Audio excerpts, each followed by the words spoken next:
Welcome back to Bible with Nithya's lifestyle. வாங்க வீடியோக்குள்ளே போகலாம். ஆக்சுவலாக இன்றைக்கி ஒரு நியூ விலாக் தான். கேட்ட கொஷினுக்கும் நம்ம இன்றைக்கி ஆன்சரை பார்த்துடலாம், சரிங்களா? ஸோ மார்னிங்கே ஒரு ஜூஸோடு தொடங்கலாம் அப்படின்னு சொல்லிட்டு ஜூஸ் போட்டாச்சு. ஏன்னா அவங்க காலையிலே ஹஸ்பண்ட் வந்து ஜூஸ் குடிப்பாங்க. ஸோ இன்றைக்கி பைனாப்பிள் ஜூஸ் தான். அதுக்கப்புறமா அவங்களுக்குள்ள சமையல் ஒர்க்ஸ்லாம் காலையில் நடந்துச்சு. ஏன்னா ஷாலோம் வந்து அத்தைக்கிட்ட இருந்தான். ஆனால் எடுத்த பொருளை எடுத்த இடத்துல நம்ம வச்சாலே நம்மளோட பாதி வேலை வந்து குறையுங்க. அது டேடி வந்து எனக்கு சின்ன வயசுலேயே அந்த விஷயங்கள்லாம் சொல்லி தந்ததுனால எனக்கு அது அப்படி பழக்கமாயிடுச்சு. சம்டைம் எங்கேயாவது நம்ம கொஞ்சம் அவசரமாக போகணுன்னா என்ன பண்ணுவேன்னா அந்த மாதிரி எல்லாம் கலைஞ்சிரும். ஆனால் வந்து மறுபடியும் அதை வந்து நீட் பண்ணாமல் தூக்கமே வராது. அதே மாதிரி இன்னொரு நீட்னஸும் இருக்குது. நம்மளோட மனசு தான். சில பேர் வெளியே நீட்டாக இருப்பாங்க, ஆனால் மனசு நீட்டாக இருக்காது. ஸோ ரெண்டையுமே நீட்டாக வச்சுட்டா தான் நம்ம லைஃபுக்கும் நல்லது, நம்ம ஆரோக்கியத்துக்கும் நான் நல்லது அப்படின்னு நினைக்கிறேன். அவங்க கிளம்பிடுவாங்க. இப்போ ஷாலோமுக்கு இனி அவனுக்கு சாப்பாடெலாம் ஊட்டி விடணும். ஏன்னா அவன் அத்தைக்கிட்டேருந்து இப்போ விளையாடிட்டு இருக்கான். இனி அவங்க கரெக்டாக கிளம்புனதுக்கப்புறமா தான் அவனோட ப்ராசஸ்லாம் ஸ்டார்ட் ஆகும். அவனுக்கு எல்லாம் முடிச்சுட்டு அவனை தூங்க வச்சதுக்கப்புறம் தான் நெக்ஸ்ட் வேலை. அதாவது இதெல்லாம் ஒரு 10:30 எல்லாம் ஆகிடுச்சுங்க. 10:30 11 o'clock போல் தான் இந்த ஒர்க்ஸ் எல்லாம் முடிச்சுட்டு அதுக்கப்புறமா அடுத்தது நம்ம யூடியூப் எடிட்டிங்கு அப்படி நிறைய விஷயம் இருந்துச்சு. அதை ஸ்டார்ட் பண்ணேன். அதுக்கப்புறமா தான் எனக்கு ஞாபகம் வந்துச்சு, ஐயோ இன்றைக்கி ஒரு மேரேஜ் ஃபங்க்ஷன் வர இருக்குதே அப்படின்னு சொல்லிட்டு இனி அதுக்கு குளிக்கணும். ஸோ அவனை வந்து கிளம்ப வைக்கணும். அதெல்லாம் ஒரு பெரிய வேலை தான். ஆனால் அதையுமே வந்துட்டு செய்து முடிக்கணும்.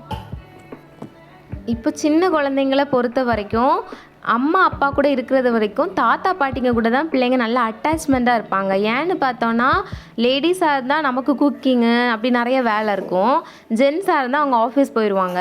ஸோ தாத்தா பாட்டிங்கெல்லாம் இருக்கும்போது பிள்ளைங்க அவங்க கூட நல்லா அட்டாச்மெண்ட் ஆயிடுவாங்க. ஸோ சோஷியலைஸ் ஆகிறதுக்கும் ஒரு வாய்ப்பு இருக்குது. ஏன்னா இந்த காலத்தில் பிள்ளைங்களை வந்து வெளியே நம்ம விடுறதுக்கு பயப்படுறோம். ஸோ வீட்டில் இருக்கிற நம்மளோட பேரண்ட்ஸ் கிட்டையாவது பிள்ளைங்க அப்படி நல்லா அட்டாச்மெண்ட்டாக வளரும் பொழுது கண்டிப்பாக பிள்ளைங்க சோஷியலைஸ் ஆகுவாங்க. ஸோ நம்ம வந்துட்டு ஐயோ அவங்கக்கிட்டலாம் விடக்கூடாது, அவங்க நம்மளை பிள்ளைங்கள பார்க்க மாட்டாங்க அப்படின்னு நினைக்கக்கூடாது. ஏன்னா எல்லா மதர்ஸ்க்கும் இருக்கும் அந்த தாட், நம்ம அம்மா தான் நல்லா பார்ப்பாங்கன்னு. ஆனால் கிடையவே கிடையாது. இப்போ நம்ம ஹஸ்பண்டோட அம்மாவுக்கும் அது வந்து அவங்களோட பிள்ளையோட பிள்ளை. ஸோ கண்டிப்பாக நம்ம அவங்கக்கிட்டையும் பிள்ளைங்களை வந்து விடணும். அப்போ தான் பிள்ளைங்களுக்கு வந்து அந்த சோஷியலைசேஷன் கிடைக்கும், இன்னும் ஒரு பாசம் கிடைக்கும், இன்னும் வந்துட்டு ஒரு அரவணைப்பு கிடைக்கும். ஸோ இப்போ நெக்ஸ்ட் எங்கே போகிறோன்னா மேரேஜ் ஃபங்க்ஷனுக்கு. ஸோ அதுக்காக ரெடி ஆகணும். அதனால் ஃபஸ்ட்டு இப்போது ஒரு காஃபி குடிச்சிடறேன். டைம் இப்போ 5 o'clock ஆகுது. ஸோ காஃபியெல்லாம் குடிச்சிட்டு அதுக்கப்புறமா ரெடி ஆகிட்டு ஹஸ்பண்ட் வந்து கிளம்புறதுக்கப்புறமா நமக்கு கொஞ்சம் கரெக்டாக இருக்கும் டைம். அப்புறமா எஸ்டர்டே நம்ம வந்து ஒரு கொஸ்டின் டிஸ்கஷன் பண்ணிட்டு இருந்தோம்ல, அதில் வந்து சிம்சோன் ஒரு கழுதையின் தாடை எலும்பில் எத்தனை பேரை கொஞ்சம் போட்டான்னு நம்ம பார்க்கும்போது 1000 பேரை கொஞ்சம் போட்டாங்க அப்படின்னு நம்ம பார்க்குறோம். ஏன்னா அந்த டைம் வந்து அந்த சிம்சோன் வந்து ஆண்டவருடைய பலம் பொருந்தினவன். அவனோட பலத்தை வந்து ஆண்டவர் எதில் வச்சுருந்தாங்கன்னா ஹேரில் தான் வச்சுருந்தாங்க. ஸோ அவன் வந்து அந்த பலம் இருந்ததுனால ஒரு கழுதையின் தாடை எலும்பை வச்சு என்ன பண்ணிட்டாங்கன்னா 1000 பேரை கொண்டு போடுற அளவுக்கு ஆண்டவர் வந்துட்டு அவனுக்கு வந்து அந்த தைரியத்தை கொடுத்துருந்தாங்க சிம்சோனுக்கு. ஸோ இதை போல் நம்மளும் வந்து என்ன பண்ணணும்னா ஒரு கன்சீவாக இருக்கிற டைம் நம்ம வந்து என்ன பண்ணலாம்னா ஜீசஸ் கிட்ட கண்டிப்பாக நம்ம வந்து பொருத்தனை பண்ணி ஜெபிக்கலாம். இல்லைன்னா எப்போவுமே அவருக்கு சித்தமானது என்ன, ஏன்னா இந்த டைம் சொல்லப்போனால் ஜீசஸ் தான் இவனுக்கு வந்து இந்த ஹேரை கட் பண்ணக்கூடாது அப்படின்னு சொல்லிட்டு இன்ஸ்ட்ரக்ஷன் கொடுத்தவங்க. இதே போல் நம்மளும் நம்ம வயிற்றுல சுமக்கலாம். அந்த டைம் நம்ம என்ன பண்ணணும்னா ஜீசஸ் நான் என்ன பண்ணணும், இந்த குழந்தைய வச்சு உங்களோட திட்டம் என்ன அப்படிங்கிறத வந்து கண்டிப்பாக நம்ம வந்து என்ன பண்ணலாம்னா ஜீசஸ் கிட்ட கேட்கலாம்.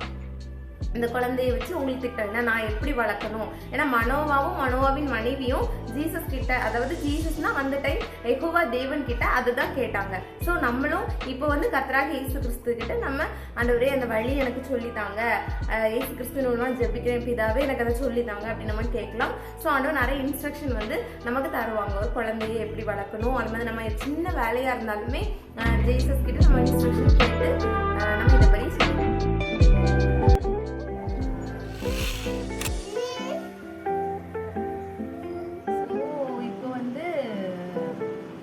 கிளம்புறதுக்காக ஒவ்வொரு விஷயங்களும் நான் பண்ணிகிட்டே இருக்கேன்.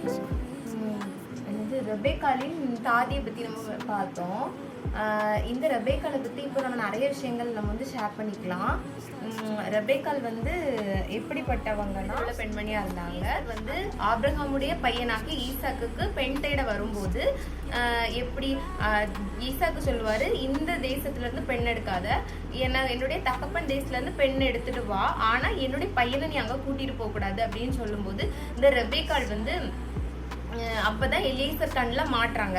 அப்போ இவர் வந்து ஒரு பொருத்தனை பண்ணுறாரு. என்ன பொருத்தனைனா, இந்த குடத்தை எடுத்து தண்ணி வந்து எனக்கு தந்து எனக்கு தாகத்துக்கும் தீர்த்து இந்த ஒட்டகங்களுக்கும் தண்ணியை கொடுக்குற பெண் தான் என்னுடைய எஜமானுக்கு ஏற்படுத்திய பெண் அப்படின்னு நினச்சிட்டு மனசில் வந்துட்டு ஒரு விஷயத்த நம்மளா இருந்தாலும் என்ன நினைப்போம், இப்படி நடந்துச்சுன்னா இது ஓகே அப்படி நினைக்கிறது மாதிரி இவரும் ஒரு விஷயத்த மனசுல நினைச்சிட்டு ஓகே அப்படின்னு சொல்லிட்டு வராரு. வந்துட்டு இருக்கும்போது தான் ரெபேக்கால் அங்கேருந்து வராங்க. அப்போ ரெபேக்காலோட நேமே தெரியாது. ஆனால் அம்மா எனக்கு வந்து தாகத்துக்கு தருவியா அப்படின்னு கேட்கும்போது அந்த ரெபேக்கால் என்ன பண்ணுறாங்க, சரிங்க நீங்களும் குடிங்க, நீங்களே இவ்வளோ தாகமாக இருக்கும்போது கண்டிப்பாக எங்கள் எத்தனையோ தூரம் பிரயாணம் பண்ணிட்டு வரீங்க, உங்கள் ஒட்டகங்களுக்கும் நான் எடுத்து வார்க்கிறேன்னு சொல்லிட்டு அப்போ எடுத்து வார்க்கும்போது அப்புறம் தான் அவர் சொல்லுவார், நான் இப்படிப்பட்ட ஆள், நான் இப்படி நினச்சிட்டு வந்தேன், அப்போது உங்கள் அப்பா அம்மா பட்ட நான் பேசலாமா அப்படின்னு சொல்லிட்டு அவளுக்கு வந்து காதணிகளை வந்து அவளுக்கு வந்து கொடுப்பாங்க. ஸோ அதான் ரெபேக்கால் வந்து அவங்க அம்மா அப்பாவுக்கு மட்டுமே இல்லை, கருணை உள்ளம் கொண்டு நிறைய பேருக்கு அவள் கீழ்ப்படிந்து நடந்ததுனால ஆண்டவர் வந்துட்டு ஈசாக்கு அப்படிங்கக்கூடிய ஒரு நல்ல ஐஸ்வர்யமான கொடுத்து ஆண்டவர் ஆசீர்வதிச்சார். அதே போல் இந்த நாட்களில் எவ்வளோ பேர் வந்து கஷ்டப்பட்டுட்டு, எத்தனையோ பெண்கள் வந்து இன்னும் கல்யாணம் முடியலையே அப்படின்னு கஷ்டப்பட்டுட்டு இருக்கலாம். ஆனால் ஜீசஸ் இப்போ என்ன சொல்கிறாங்கன்னா, கண்டிப்பா நீங்களும் கீழ்ப்படிதல் உள்ள பிள்ளையாருங்க. ஃபர்ஸ்ட் காடுக்கு தான் நம்ம கீழ்ப்படியும் போது ஆண்டவர் வந்து நமக்கு அநேக ஆசீர்வாதமாக கொண்ட சீமான அவங்களே தேடி வந்து நம்மளை கல்யாணம் பண்றதுக்காக வர வைப்பாங்க. ஆக்சுவலாக இதுதான் என்னோட கல்யாண வீட்டுக்கு போகிற லுக்கு. ஹாஃப் சாரி மாடலில் நான் அன்னைக்கு வியர் பண்ணியிருந்தேன்.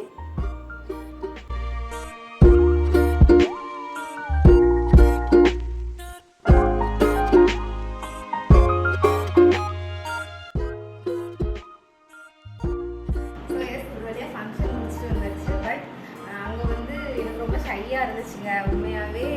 அங்கே வந்து வீடியோஸ்லாம் எப்படி ஷூட் பண்ணுறது உண்மையாக ஷையாக தான் இருந்துச்சு. ஆனால் வந்து கண்டிப்பாக நான் இனிமேல் ஏதாவது கல்யாண வீட்டுக்கு போனால் அதெல்லாம் கண்டிப்பாக நான் ஷூட் பண்ணுறேன். தெரியாது நம்ம எடுக்கலான்னு பார்த்தா அந்த டைம்லேயும் ரிலேஷன்ஸ் எல்லோரும் வந்து ஒவ்வொருத்தவங்க வந்து பேசிட்டு போவாங்களா, அதனால எடுக்க முடியல. இப்போ நான் அப்லோட் பண்ணுறேன். ஓகே, இப்போ நம்ம ரெபேக்காலின் தாதியார் அப்படிங்கிற கொஸ்டினுக்கு ஆன்சர் என்னன்னு பார்க்கலாம்.